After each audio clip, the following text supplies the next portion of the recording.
Welcome to today's episode of Awaken the Feminine Within. I am pumped for today's episode because I have with me a guest, Amy Nicholson, and she is an expert in somatic therapy, nervous system regulation, feminine energy, all of those things combined. And she's here today to talk with us about the nervous system and how it's so important and why you need to pay attention to it in relation to any kind of personal development, self-development, any kind of anything. And just even if you're not doing any kind of healing, how you need to pay attention to it because your life is going to change drastically if you're aware and you have a regulated nervous system.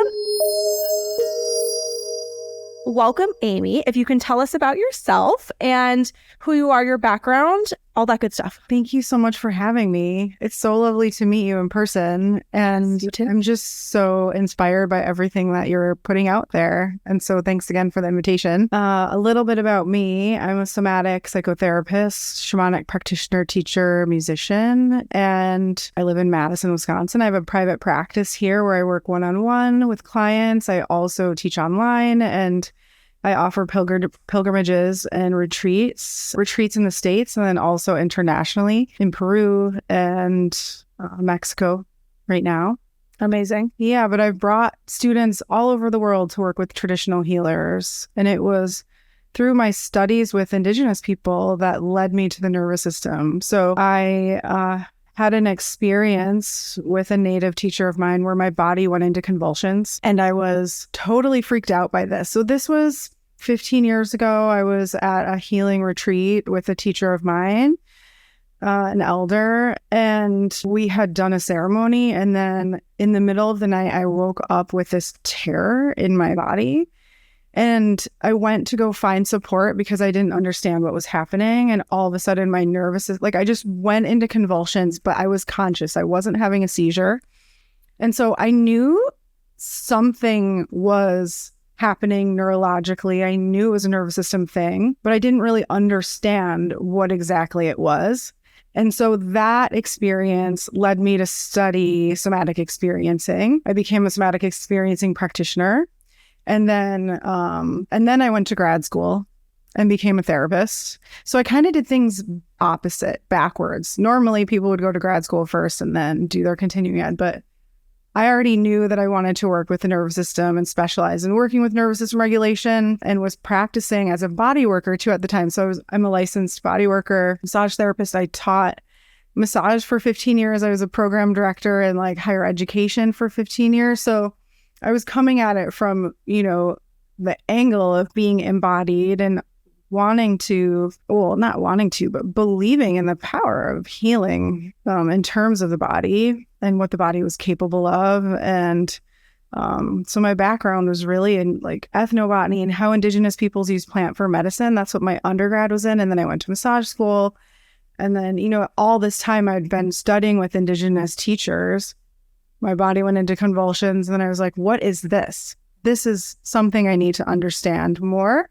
I think a lot of spiritual traditions, people who study spirituality, spiritual healing, wind up missing the embodiment piece. And that's what I was seeing too, was a lot of that. And so anyway, it was kind of like a happy mistake. There's no mistakes in your life, right? Everything guides you to where you need to be. Oh my gosh, that's amazing. Okay, so I think that is amazing, first of all, that you had a body experience that brought you to the awareness of what is this and should I be paying attention to it? Because I feel like for me, I was introduced into somatic therapy by a mentor and she was the one who was like, you really need to be paying more attention to your body. And I thought, what do you mean? I felt very self-aware. I've always been very aware of okay, if I'm having health problems, I know what's happening before a doctor knows what's happening. And then I'm always pushing them. I'm like, no, this is the problem. And so I thought, I'm very well versed in my body. So what do you mean I need to be paying more attention? Because I thought for sure I already was. And thus was, entered into the world of somatic therapy and just doing a deep dive as to what it is, what is the nervous system, and how come it's taken me up until this point in my life to learn about this. Because I have 2 naturopaths in my family. And a massage therapist, and I went to school for personal training. I think that, I would have at least been a little bit more aware. I felt like I would have been introduced into it earlier. And so for people that don't know, number one, what somatic therapy is, and number two, just what the nervous system is, give us like cliff notes on what those two things are. And then we're going to go into like why they're important. So somatic therapy or somatic psychotherapy, soma means body, right? There's many different modalities of somatic therapy or somatic psychotherapy. And so, for example, there's somatic experiencing, there's sensory motor psychotherapy, there's internal family systems, there's many different modalities. I am trained in somatic experiencing, which was developed by Peter Levine. And essentially, what somatic, right, means body, experiencing the body. We're literally remembering how to experience a state of being that all biological mammals know how to experience. The problem with humans is that humans have adapted to become so disconnected from their experience of the body that they're caught in their minds and they're not actually experiencing the body. Mostly, this is due to adaptations that have happened in the nervous system, which prevent us from being able to slow down and notice what's happening, right? So Peter Levine discovered that basically when an animal experiences trauma in the wild, they allow their nervous systems to tremor. It's called neurogenic tremoring. So they tremor and then it discharges the stress out of the body. And then the nervous system can recalibrate and then they go on about their life and they don't have the same types of issues that humans have, right? Interesting. And so what happens with humans is that humans don't slow down enough to actually allow the nervous system to recalibrate. And then what happens is this accumulated stress or accumulated trauma, it gets stuck in the nervous system and then it causes dysregulation. And then the dysregulation shows up as symptoms of mental illness or mental imbalance or, physical. It can show up as physical illness also. And so thankfully, research is finally starting to catch up with, what indigenous peoples have known for thousands of years. There's a connection between the mind and the body and the nervous system. The nervous system is the body. We'll say the mind is in the body. That's what I love about the nervous system because the nervous system runs through your entire body. It's not just your brain. There's this really profound connection between the heart and the mind. So that's, so somatic experiencing is a modality that Peter Levine developed. And essentially, by observing animals in the wild, he's been able to create a protocol that helps us as humans learn to be more like the animals that we are. And it's actually something that is done within a therapeutic context, right? But it's something that you can habitualize. So it's kind of like mindfulness. Mindfulness is like a buzzword these days, right? Yeah. But it's like applied mindfulness. So embodiment is also a buzzword these days, right? But a lot of people like intellectualize these ideas rather than understanding how to actually live your life and track your nervous system, sense into the sensations in your body and understand like how your nervous system is functioning, right? So it's possible to slow down and develop the capacity to track your nervous system, to understand, what things have happened in your life. And everybody has something that's happened, some type of traumatic experience. There's different flavors of that, right? And there's a continuum in terms of what that looks like for different people, but I work with lots of different kinds of people. I don't know anyone that doesn't have something, right? Right. And most people have something that they haven't processed, something that's stuck in their nervous system. And so with somatic practices, with somatic therapy, what we're doing is actually processing it through the body. So when I work with people, I'm not working with their intellectualization of it or an analysis of it, but I'm working with their body's response to what happened to them rather than their mind's response to what happened to them. And it doesn't mean that the mind isn't important. The cognitive process is important, but with somatic experiencing, for example, we're working with the sensations in the body, and the sensations are like the access that we have to sensation. The part of the brain that rules sensation is the brainstem. And when we're thinking about something, we don't have access to those sensations, but we want to actually process the sensations. And by processing the sensations, what happens is these different patterns shift. So it's like, for example, people that have anxiety might have a physical sensation of anxiety, like they notice that their heart rate increases, or they have tension or pain in their chest, or racing thoughts, right? These are all really common experiences of anxiety. Most people, when they have symptoms of anxiety, will try and figure it out with their mind. Like, oh, if I just solve this problem, or if I just figure out like why I have it, then it will go away. And it doesn't work like that. What we have to do is actually build capacity and learn how to sit with something that might feel uncomfortable, move towards it in a way that is manageable, and allow the nervous system to process it on its own. And when we can learn how to do that, then it actually transforms our relationship with the anxiety, and the anxiety doesn't have to maintain itself in our life as like a syndrome or a disorder that flavors everything. You know what I'm saying? Absolutely. So it's like, when people come to me, for example, and they have panic attacks, I'm like, oh, no problem. We can totally do that. Like, I love working with people that have panic attacks because it's one of the easiest.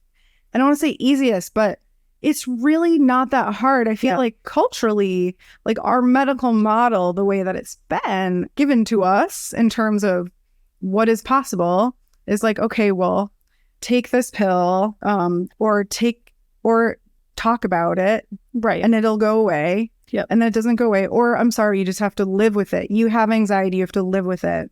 But what I love about somatic experiencing is that when you heal the nervous system, the symptoms change, and you have more capacity to show up as who you want to be, rather than like how your nervous system was functioning and determining what your behavior was because of that dysregulation, right? Yep. All of our behavior, all of the choices that we make, how we perceive the world is all based on how our nervous system is functioning. And when we change the nervous system, we have different perceptual states that we have access to. We can make 100%. Different choices. And it's a trip. Like it's like magic, but it's not magic. It's science, Yeah. That perfectly explains like what my journey has been like. And I think some people sometimes they get confused, or, listeners that have been listening to the podcast are like, well, what do you mean you can experience a different reality? Like, I think people get really confused by that because they're like, how can you all of a sudden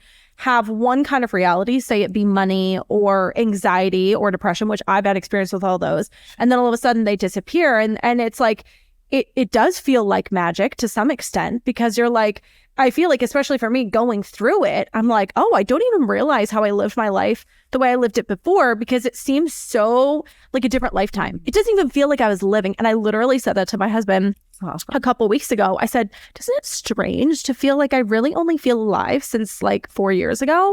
And my husband's like, yeah, it's really trippy, but also really bizarre, because of course I needed those experiences prior to, 4 years ago in order to actually live the reality that I'm living now.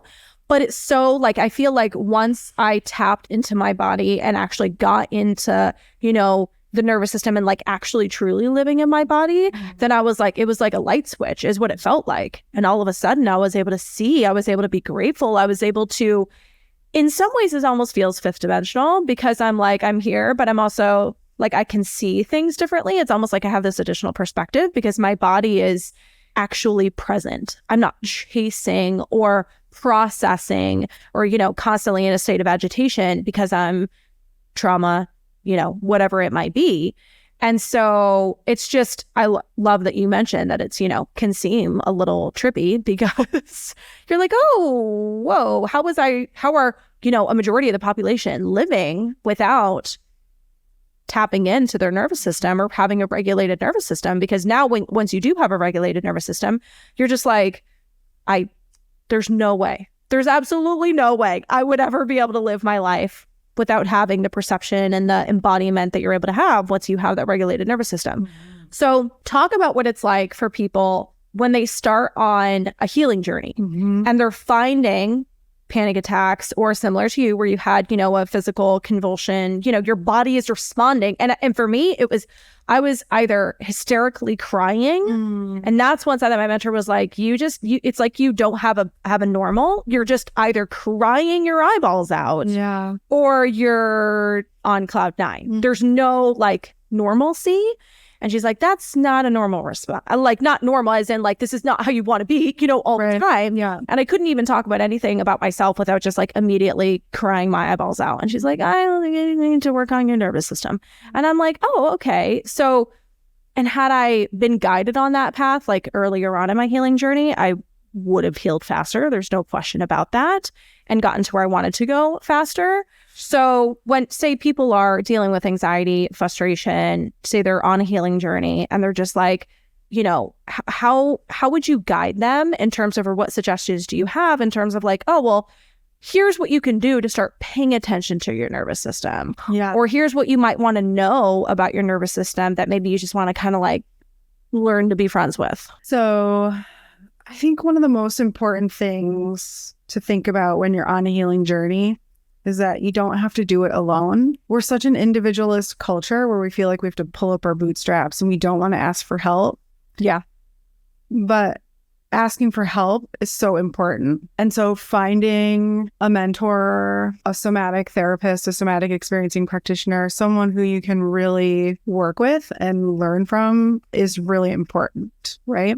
I feel like once you have the skills, once you have the consciousness, once you do the work, then you can live your life and you know how to regulate your nervous system. But I do think it is important to find someone who you can explore the nervous system with, because when you're going into the nervous system, it can be really overwhelming if you've never been there before, because in your nervous system is holding all these unprocessed experiences. So if you have a history of trauma, or it could be attachment trauma. It could be anything that's happened to you in your life. I think of all the lists of things that people come to me to see, right? Whether it's usually attachment things like early childhood issues with mom or dad or parental figures who weren't able to attune in the way that they needed, right? Or it could be bullying. It could be sexual abuse. It could be anything, right? And so anytime we have experiences that we've compartmentalized, but we haven't processed, right? We've been taught how to put things far away. Oh, if I just put it over here and don't think about it, it didn't happen. Well, later on, it's going to show up in your life in terms of dysregulation, right? And so what you were saying about how you were emotionally flooding all the time and you didn't really understand why that was happening, right? But that's an example of dysregulation when we're highly triggered by something, or if we're really quick to anger, or we're shut down, we're depressed, we're anxious, we're not sleeping, we're overeating, or there's lots of different ways that nervous system dysregulation shows up. It's basically every diagnosis in the DSM, right? Yep. So what was your now I'm like forgetting what your question No, it's okay. So the question was, say a woman is wanting to experience kind of regulation. Yeah. What is she, in addition to, of course, scheduling and seeking out someone who can help her specifically in that area? What are some things that she can start do to ease into the idea of, oh, I can actually befriend my nervous system and it's not something I have to because I think the scary part about doing nervous system regulation work and healing work in general is that you feel like something's wrong with you, but it's actually not, Yeah, there's nothing wrong with you. Exactly. So this is the thing, right? So part of it's mindfulness. It's taking a deep breath. It's slowing down and starting to pay attention to your body. It's noticing your feet in contact with the ground. Like right now, as we're sitting here, I'm noticing my foot in contact with the ground. I'm noticing my body in contact with the chair. I'm noticing the edges of my body. I'm noticing my breath. And I'm also engaging with you. Yep. Right? So all of those points of contact help regulate my nervous system, because what they're doing is they're stimulating parts of the brain that keep me present, right? So there's so many different ways to learn. There's specific skills that you can learn in order to keep yourself here. So for example, I have this 8-week class. It's called Somatic Skills for Self-Regulation, where I teach people how to do exactly what you're talking about, where it's like we spend an hour a week. I give them one theme a week, and then I give them a bunch of skills to practice just on that one thing. By the end of the 8 weeks, they know how to regulate their nervous system. And it's pretty amazing. They might not even need a therapist then, because they have the skills to start going inward, right? And so there's a number of different skills, whether it's orienting, grounding, centering, right? But there's really specific ways to apply it. So this is the difference between mindfulness and somatic experiencing, right? So mindfulness is being aware of your environment and being really present, noticing your breath, right? Whereas somatic experiencing it has a more therapeutic intent, because you're tracking how your nervous system is informing your behavior, and then you're learning how to regulate that based on what you want or how you want to be. You know what I'm saying? Yep. So Absolutely. So I would say mindfulness is a great way to start, right? And then, full embodiment, tracking your nervous system requires some type of support, whether it's a class that you take or, someone to guide you along in that process. Guide you along in the process so that you don't get overwhelmed. Yeah. Because the thing is that you don't want to necessarily go in there all by yourself. So I have this experience. I work with a lot of people that have Kundalini awakenings, or like they get traumatized on a retreat. Yeah. That they go to because they have trauma, and then they're sitting there and they're doing all this meditation, but they're not prepared for what's in there. And so before I had the convulsion experience, I actually was at a 10-day Vipassana meditation retreat. And I was like 19. It was like 10 days silent retreat. And I'm there meditating 10 hours a day, just like observing the sensations in my body. It was like day 8. Again, like it was the same kind of thing that happened with the convulsions, but different, because my body didn't go into convulsions. But it felt like I'm hit like an oil well of terror. And it was like 4 a.m, and all of a sudden this terror is just there, and I'm sitting with the terror, and I'm like, what is this? What is this? Yeah. And so I'm like, okay, well, I'm just gonna and I went to go find like the teacher. I couldn't find anyone to talk to. Everyone was sleeping, so I'm just like sitting, meditating, noticing the terror.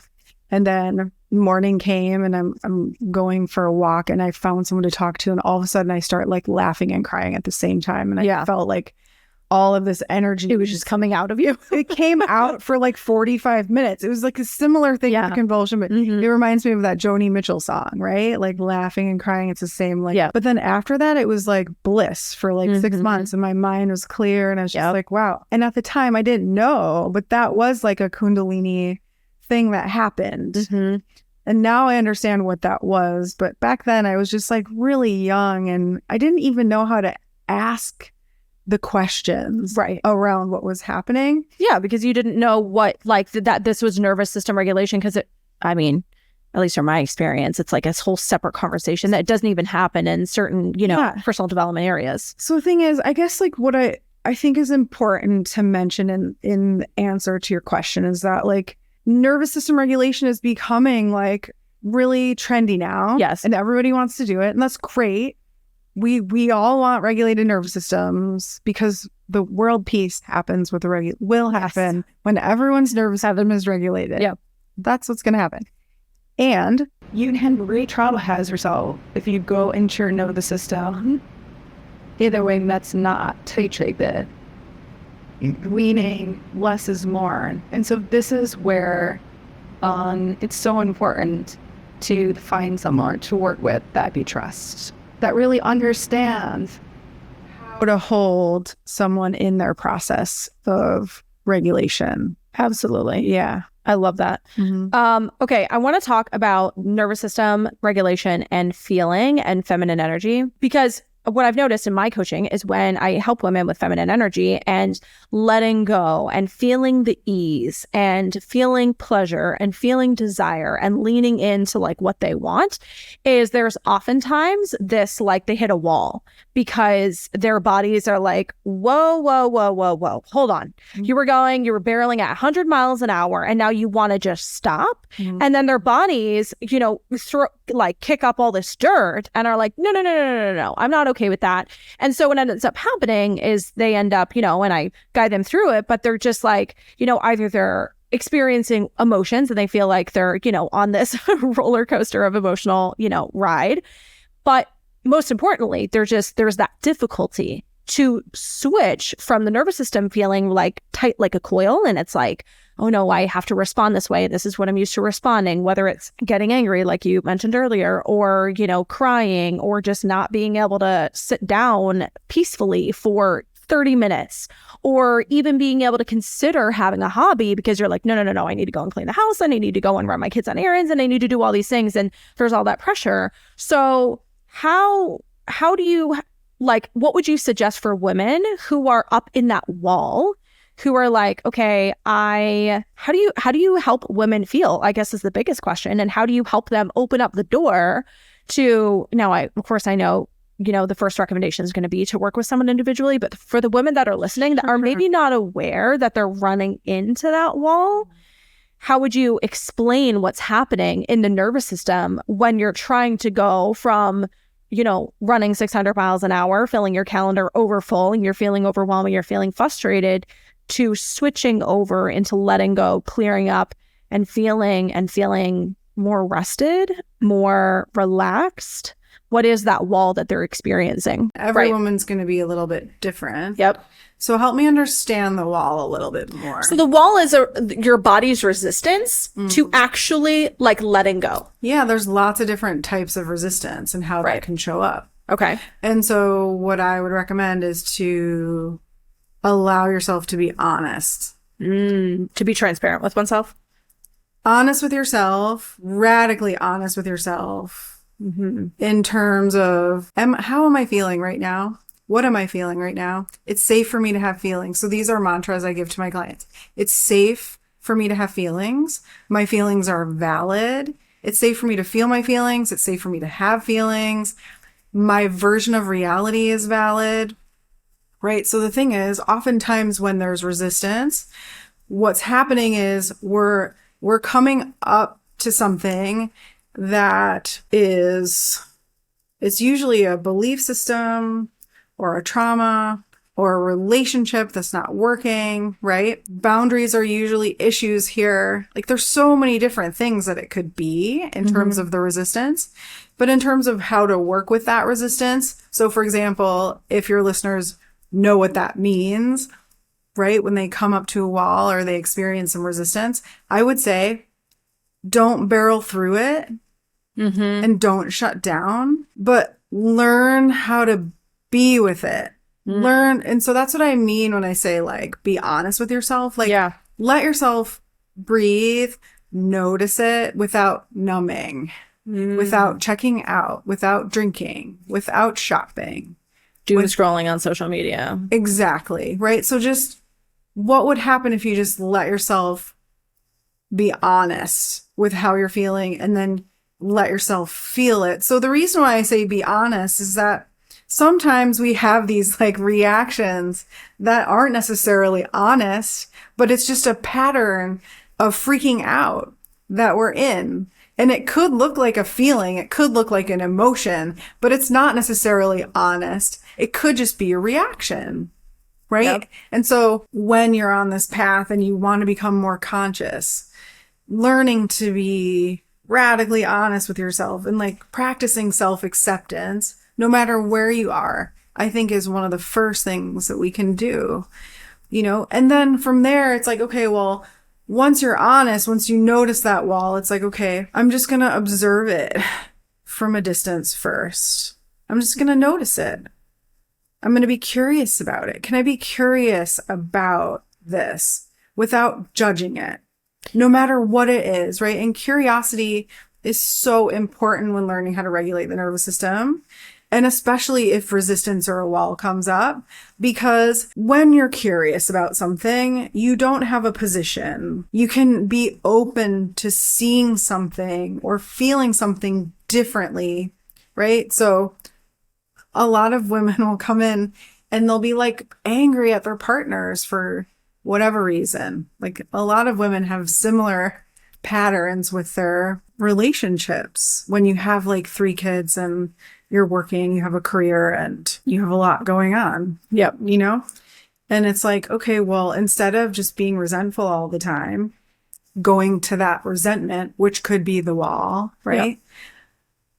What would happen if you softened and got curious about meeting your needs in a different way? Mm-hmm. Like, what would happen if you shifted your perception about expectations that you have?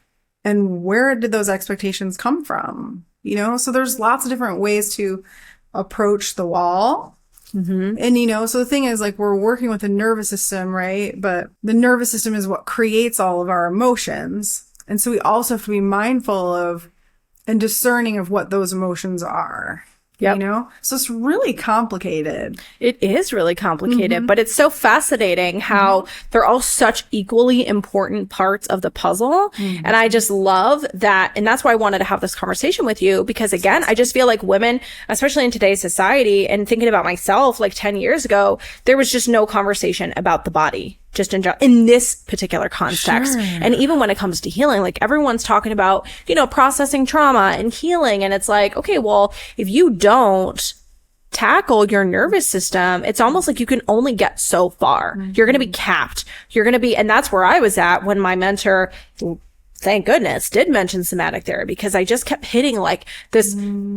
I just couldn't get past a certain point of healing because my body was like, the heck you are. You've already pushed us so far beyond our comfort zone that we're just, you know, it almost felt like a rubber band that was about to snap, that it was just like, there's just no way past this until you learn to tap into like this, your body, and actually figure out what's going on there. And so, yeah, it's tricky to navigate, but also an important conversation to have, which is why you're here today. So can I add one more thing? Yeah. Which is, I think one of the main issues that women have is so much shame. Yeah. That we've internalized in our bodies. So we're either like, you know, too sexy or not sexy enough, or we're carrying babies and like everyone's hanging on us, or, you know, I mean, it's just, and so we're either too much or not enough. Yep. And so then we're conditioned to look a certain way or behave a certain way in order to get the approval of our husbands. I'm being very stereotypical, but this is the patriarchy. Okay, so we've internalized this patriarchal model, which completely disowns the divine feminine, which disowns the earth, our sacred mother earth, right? And so, you know, this is power. I mean, there's power here that we've also disowned in that process as well. And so I think part of understanding like this, like how to regulate your nervous system within the context of like issues that women face. And again, you know, what I love about the nervous system is that it's a human thing, not necessarily just a woman thing or a feminine thing. And I know that like this is like the theme of the work that you do, empowering women, which is awesome.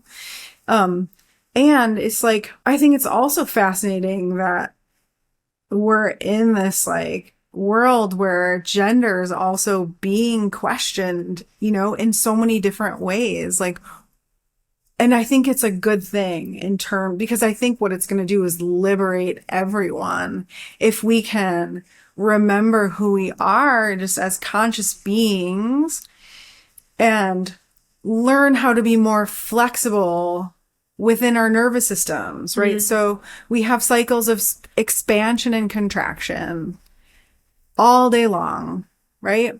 And so, and within the right hemisphere of the brain and the left hemisphere of the brain, right? Between the sun and the moon, you know, between fire and water, right? All of these elements of expansion and contraction, light and dark, are found in our cosmos. And so when we can wake up and recognize that these cycles are all important to who we are as human beings, right?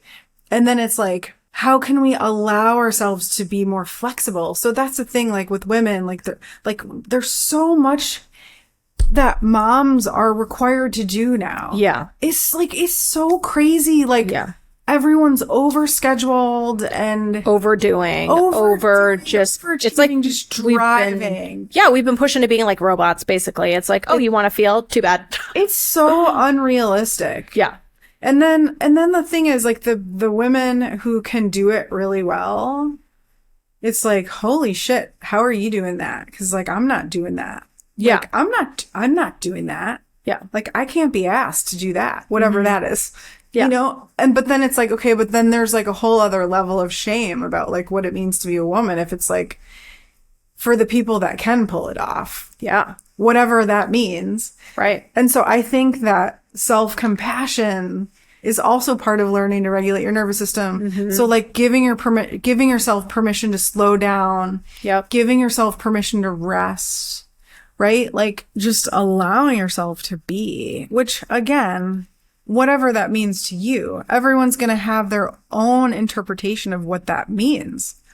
But that's part of it. Self-discovery, I think. So let's talk about then what a woman, because I want to get into like the feminine energy side of things, because what I've noticed and have seen, I guess, I don't want to call it a trend, but common is what happens commonly, is when, diving into that, I want to have ease, and even just talking about the moms who do it all. I have a client recently who, she was living that life, and yet she was feeling this pull towards, I think I can't do it anymore. But it was almost like, do I even want to admit that to myself, that I don't, not that she couldn't maintain that schedule of being busy and, having an overbooked calendar, but that it was almost like, do I even give myself permission to not live a life like that anymore? Because that's what society expects of moms and just, women in general, is like, well, busy is glorified, right? It's just so acceptable to be busy, or you get looked up if you're busy. Yeah. And so when I have women who come to me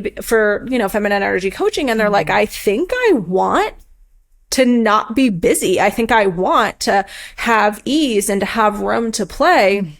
What are some things that you've noticed, in your work with clients that is, say they're just like, and I think it's hard, for people to accept that is something that they want, that they just don't want to be busy, or they want to have a life that's actually pleasurable. Because to be quite frank, I feel like, again, it's talked about like, live your dream life. But then in the context of like day-to-day living, it's like, well, hold on. Or, is that even okay? Like, what does that even look like? Right. So what are you noticing in your clients that are common things that just tend to come up in terms of resistance, like from their bodies? Like, give us kind of, I guess, like some examples or different ways, because I know, of course, it's going to be personalized for everybody. But what are some of the, bigger things that their bodies just tend to be like, nope, and this is how it shows up as? How does the resistance show up for people when they're just wanting to switch over to peace and pleasure? Such a great question. Well, I tend to get a lot of overachievers that come to see me. Workaholics, people who learned that they weren't good enough at some point. So they're hustling for worthiness. And that's Brene Brown's term. And I love her so much, right? Perfectionists, right? So perfectionism, overachieving, really high states of functional anxiety, right? All of those are overactive sympathetic nervous systems, right? And then what happens is they're burning out because their nervous system cannot maintain it. Mm-hmm. And I experienced this. So I was a professor at Madison College for 15 years, and I resigned a week before the pandemic hit because my system was just like, nope, we can't do this anymore. We can't do this. We cannot do this anymore. So what I see is what's really common is that the way in which you've been doing something very well for a really long time no longer works. And it can be really scary because you don't know how to do it any differently. So then what do? Well, then you learn how to rest and you learn how to ask for help and you get massages and you get acupuncture and you play, you spend time in nature. And, you know, so the thing is, I think burnout is the high rates with the mental health crisis with so we have the pandemic, right?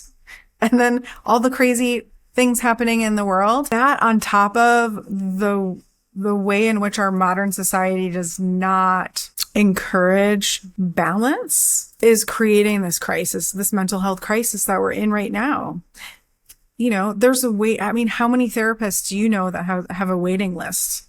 It's like there's a shortage of really good therapists right now because everyone's in therapy, which it's a good thing that everyone's in therapy, right? Because it's less stigmatized now. So people are getting help.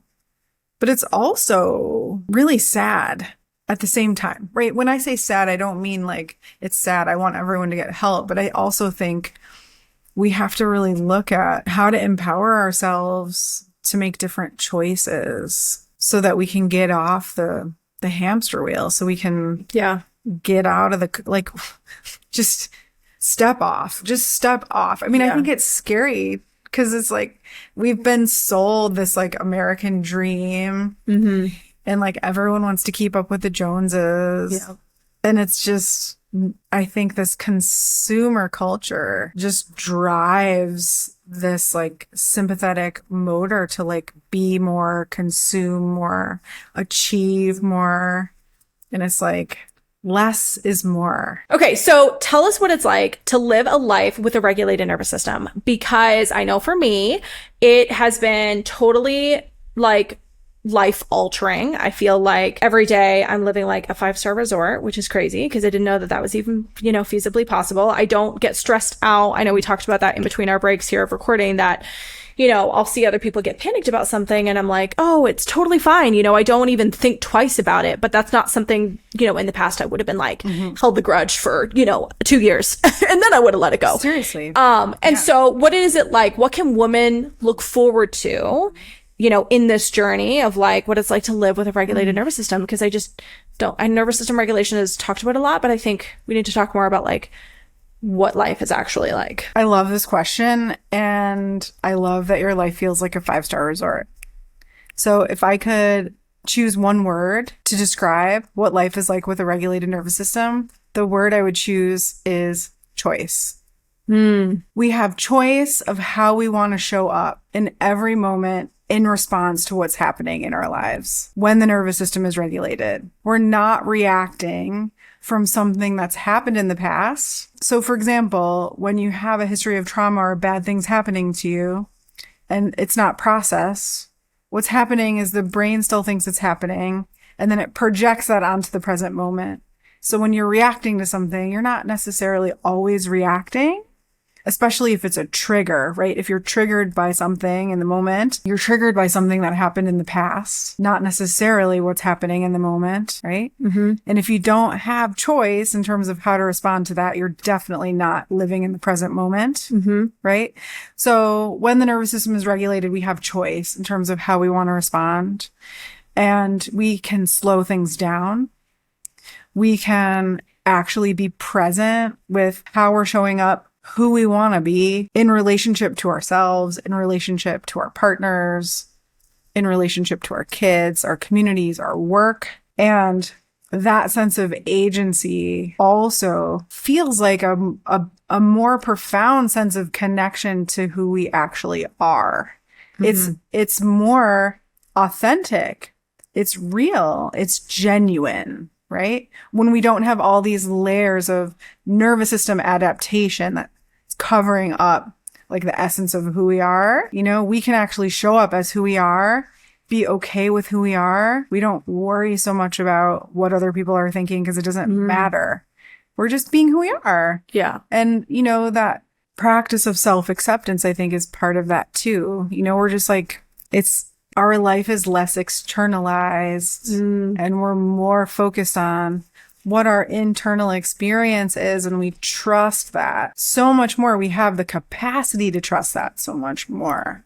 Yeah. So it's like you live, instead of living your life like outwardly directed inward, you're living and you're able to hold space for living your life inward to outward. So it's like it's like you're able to be your own foundation instead of relying on the exterior world to guide you into like how to live your life and who to be and all that stuff. So really it sounds like, living your life with a regulated nervous system ultimately just feels secure. Maybe it might feel scary sometimes. Sure. I feel like, especially in the beginning, but I feel like, when you've done the work and you've practiced and, built up the habits of having a regulated nervous system, it just sounds like overall you have the security because you're able to hold space for yourself and your own desires and wants without feeling triggered by them or having an emotional, roller coaster ride after being like, oh, I want this. What are the repercussions? Instead, it's just like, well, I can hold space for it no matter the repercussions. Yeah. And you're able to hold yourself in that journey, right? So it's kind of more of like and again, you can clarify, of course, it's just my own, interpretation of what I understand it to be and my own experience and what you're saying. And we talked earlier too about joy and about how, with a regulated nervous system, you're just able to experience more joy, right? Yes, absolutely. We're able to experience more joy because we're not afraid that something bad's going to happen. Or we've worked through the times in our life when something bad did happen, when we were relaxed, right? So that's the thing. When the nervous system is regulated and when we feel safe to relax, like that's another mantra I say to my clients. It's safe to relax. It's important to remind ourselves that it's safe to relax and that when we relax, it doesn't mean that something bad's going to happen because we're relaxed. It just meant that a long time ago, when you were relaxed, when you were feeling vulnerable, that's when something bad happened. Yeah. Right. It doesn't mean that you need to maintain that state of hypervigilance now in order to defend against something bad that's going to happen now. Right.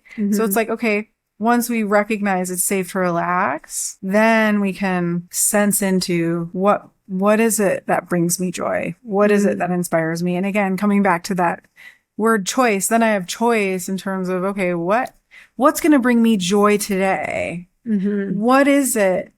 What is that felt sense of joy in my body? What does pleasure even feel like in my body? What does it feel like when I play? Yeah. Right. Because so many of us have like forgotten how to play. Yeah. Because we're just working all the time. Yeah. Absolutely. Getting things done. Yeah. So it's like, okay, that's why kids are so great. Because we can remember how to play. Yeah. Slow down. Remember just the simple, joyful things in life that we forget about as society pushes us into this, like, just go and do and be and do all these things in order to be someone. But Brene Brown talks about how joy is one of the most vulnerable emotions because of the fact that when things are going well, that's when we start to worry a little bit. And I think that it's important to remember that, like, another word that comes to mind in terms of what is a regulated nervous system life, like what does your life look like when your nervous system is more regulated? It feels more flexible. Yeah. It's less rigid. So we can move through like the natural ups and downs, highs and lows, joys and sorrows with flexibility without getting stuck in a state of defensiveness or isolation. Or numbing, right? And we can actually go, yes, like joy, like I'm feeling joy today. I'm feeling pleasure today. Yeah. I'm feeling like engaging today. And like maybe tomorrow you need time for yourself to like go internal. So there's not so much expectation of like, well, this is how I need to live my life or get up at 5 a.m. or do whatever, in order to be successful. It's very much like water. Like you just get to ebb and flow day to day and not feel like shame or punishment because of it, because your body is able to hold space for this. Like it's almost like it desires it. It's like, okay, well, let's just see, right? Like let's not like come to conclusions about what our schedule is going to be like on Friday, because we can adjust accordingly. Yeah, and you can just sense into how is my nervous system feeling in response to like the schedule I have for the week. Yeah. Like, is there enough space for me to walk? Is there enough space for me to explore? Is there space for me to play? And if not, I have choice and I can change it accordingly to create more spaciousness. Yeah. So that I can be more flexible, right? Yep.